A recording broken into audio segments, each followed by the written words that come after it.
Hi, this is Malini. Today I'm going to show you our blooming Kalanchoe blossfeldiana collection. It's from Madagascar and they grow to about 12 inches tall and about maybe 6 to 8 inches wide.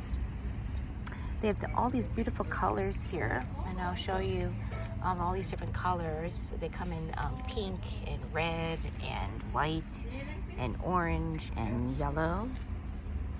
These are great if you're looking for an low maintenance succulents, either for outdoors or indoors. This is great if you're combining with other succulents. It can put indoors near a bright, well ventilated window and water about once or twice a month, or it can be outdoors and water about once a week.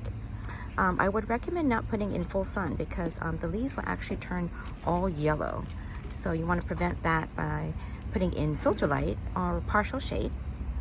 This is also great in the landscape. You can combine it with other succulents and water about once a week. I also have several videos of the Kalanchoe blossfeldiana, and I'll put the links to those videos in the description below.